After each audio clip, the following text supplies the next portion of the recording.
Assalamualaikum warahmatullahi wabarakatuh. Oke, halo semuanya. Kami dari kelompok 20 yang beranggotakan saya sendiri, Muhammad Akbar, NIM H24190032, dan rekan saya, Zulfarian Zikri Rahman, NIM H24190054. Dan pada kali ini kami akan menjelaskan tentang penggunaan dari software Excel dan add-ins DEA Frontier untuk data development analysis. Oke, sebelumnya ada sedikit mengenai Data Development Analysis atau DEA. Nah, DEA ini diperkenalkan pertama kali pada tahun 1978 oleh Charles, Cooper, dan Rhodes. Nah, dan DEA ini berfungsi untuk menilai efisiensi penggunaan suatu sumber daya atau inputnya untuk mencapai suatu hasil atau output dengan tujuan untuk memaksimalisasi efisiensi. Jadi bagaimana input yang digunakan itu bisa sesuai dengan tujuan atau outputnya, tapi tetap mencapai tingkat efisiensi yang maksimal. Oke, ini ada manfaatnya. Yang pertama itu yaitu untuk mengevaluasi tingkat efisiensi dari unit-unit atau di sini disebutnya DMU, nanti akan dijelaskan di slide selanjutnya, yang diasumsikan sama, misalnya tingkat inputnya itu sama, apa saja inputnya, lalu outputnya juga diasumsikan sama. Misalnya ketika kita inputnya adalah suatu peternakan, nanti akan ada inputnya misalnya obat, pakan, dan sebagainya, dan outputnya misalnya berupa telur, seperti itu. Lalu berikutnya ada manfaat kedua, itu untuk mengukur performa dari setiap unit dan berapa output maksimal yang dapat diproduksi. Lalu juga manfaat yang ketiga itu mengidentifikasi variabel yang mengalami inefisiensi yang mempengaruhi performa unit DMU-nya. Jadi dengan ini kita bisa menganalisis dan juga melakukan evaluasi bisnis kasarnya. Jadi apa saja sih yang variabel yang inefisiensi dan hal apa saja yang harus dikurangi ataupun ditingkatkan dari segi input maupun output. Nah, di sini kami menggunakan DEA Frontier. Nah, DEA Frontier ini merupakan alat atau aplikasi yang membantu dalam melakukan analisis efisiensi teknik menggunakan DEA.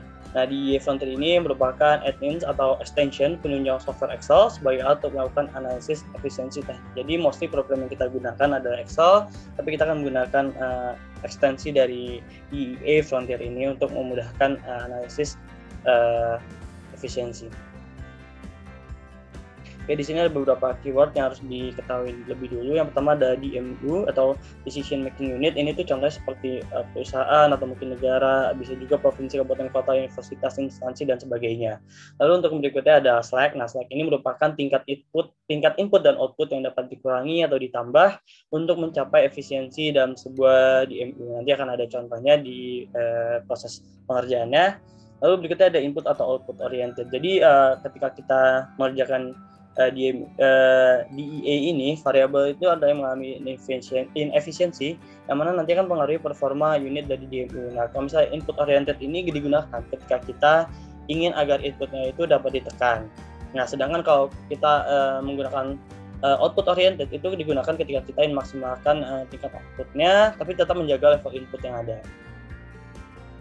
Nah, di sini ada beberapa proses yang bakal dilalui. Yang pertama itu, untuk step pertama itu kita akan menyiapkan data analisis atau data yang mau dianalisis oleh kita. Nah, ini sudah harus disiapkan, dan untuk pencarian datanya sendiri itu kita bisa melakukan survei ataupun sebagainya. Nah, untuk step yang kedua kita akan menyiapkan software yang dibutuhkan, yaitu Excel dan juga extension dari DEA Frontier ini. Lalu untuk step yang ketiga akan ada proses datanya dengan aplikasi yang tadi disiapkan tadi. Dan step keempat yaitu interpretasi dari hasil analisis yang sudah dilakukan dengan menggunakan aplikasi tadi.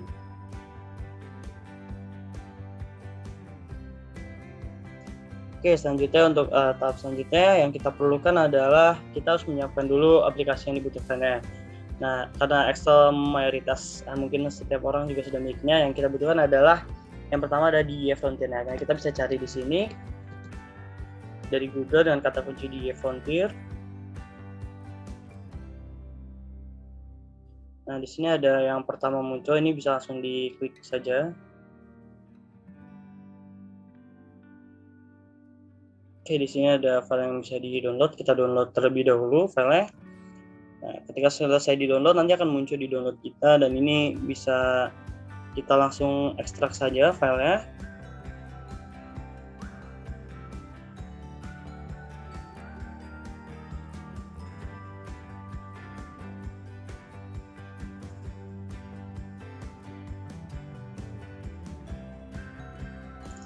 Oke, kita akan membuat foldernya terlebih dahulu agar nanti file yang diekstrak tidak berceceran. Mungkin kita bisa beri nama file dia atau DE. Bisa dipindahkan dulu ke folder ini.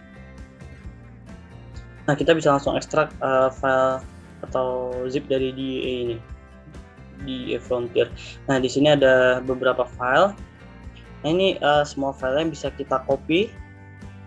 Lalu kita coba cari di komputer kita di mana letak kita menyimpan Microsoft Office kita. Nah, di sini kalau di saya ada program file x86 atau mungkin yang lain program file aja. Nah, ketika sudah masuk di sini ada folder root, kita bisa klik. Nah, di dalam ini kita bisa ada folder Office 16, ini bisa diklik lagi. Nah, di sini kita cari folder yang namanya library. Nah, ini ada di sini, kita klik, lalu kita cari yang solver. Nah, di sini saya sudah menyimpan file yang tadi di copy di sini. Nah, ini bisa disimpan di sini sebelum kita memulai ke Excel. Nah, jika sudah di sini, kita bisa langsung untuk membuka file Excel yang akan kita gunakan dalam analisis DEA ini. Nah, kalau sudah masuk seperti ini di Excel-nya, hal pertama yang harus kita lakukan adalah kita buka file, klik file tadi di Excel, lalu juga kita masuk ke menu option. Nah, di menu option ini kita ada beberapa pilihan di Excel, dan kita pilih yang add-ins atau extension. Nah, di sini kita bisa lihat yang bawah ini ada manage Excel add-ins, kita bisa klik go. Nah, di sini saya sudah centang. Nah, tapi nanti akan muncul di add-ins teman-teman semua pilihan di Excel solver ini bisa langsung di checklist saja dua-duanya. Nah, tapi apabila dari teman-teman tidak menemukannya di Excel solver ini, nah nanti teman-teman bisa browse. Kita bisa browse lalu buka file Microsoft tadi di mana kita nyimpen hasil download kita tadi di Microsoft Office tadi. Nah, mungkin ini sedikit pengulangan. Yang tadi di sini ada di root, lalu ada di kita pilih yang Office 16, lalu kita cari library-nya. Nah, di sini di solver tadi. Nah, ini kita bisa klik yang ketiga ini, di Frontier Free Solver Platform, dan juga Free Open Solver. Nah, berhubung dari saya sudah ini sudah selesai. Nanti kita bisa klik OK. Mohon maaf ada sedikit kesalahan sepertinya. Ini kita bisa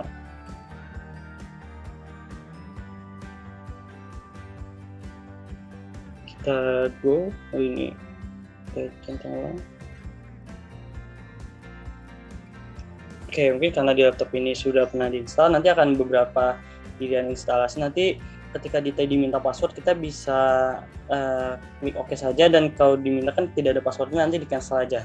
Nanti itu akan langsung masuk ke menu instalasi dari di Frontier ini ke laptop masing-masing atau di Excel masing-masing.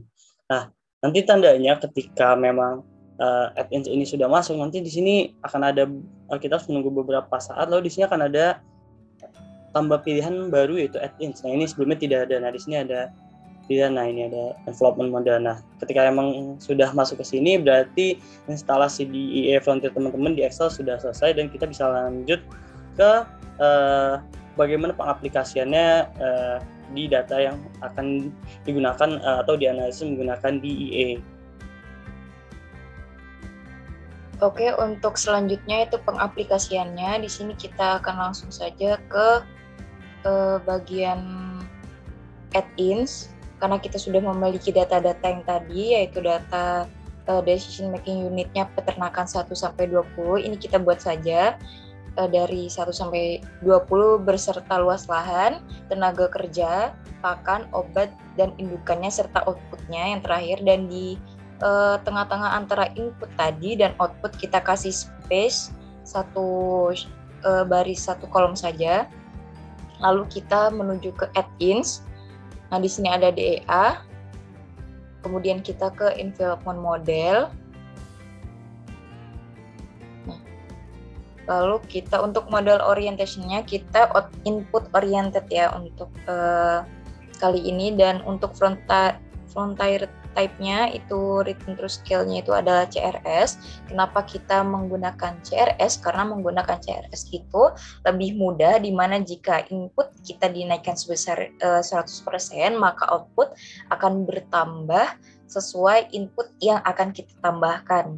Namun jika kita menggunakan variable return to scale akan lebih sulit karena rasio perubahan antara input dan output akan berbeda. Oke, di sini kita klik OK dan kita tunggu sembari datanya diproses. Lalu setelah ada select calculation kita pencet yes. Nah, di sini akan muncul 3 sheet baru, yaitu target, select, dan efisiensi yang DE dari data tadi. Nah, di sini ada bagian efisiensi yang akan menjelaskan jika misalnya peternakan belum efisien atau inefisien, maka akan muncul pada CRS efisiensinya. Nah, nanti di sini akan ada return to scale-nya, apakah dia konstan atau increasing atau decreasing sesuai dengan kurva. Nah, berikut kurvanya, bagaimana ciri-ciri efisiensi. Efisiensi itu ciri-cirinya berada pada skor 0 hingga 1. Nah, selanjutnya ada select. Untuk select sendiri, nah di sini sangat jelas ya tergambar input flex-nya jika suatu peternakan tersebut yang kita analisis sekarang adalah peternakan ya dari 1 sampai 20. Jika mereka dalam inputnya masih belum ada yang belum efisien ataupun inefisien, itu nanti akan tercantum di input-inputnya seperti peternakan 3 misalnya yang menandakan bahwa dia inputnya masih belum efisien di luas lahannya. Nah, di sini ada note nilai select itu dihasilkan oleh DMU atau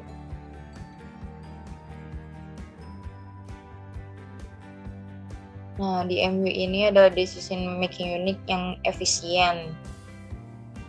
Nilai select itu merupakan jumlah input yang berlebih sehingga harus dikurangi ya dengan tetap mempertahankan outputnya, karena di sini kita input oriented.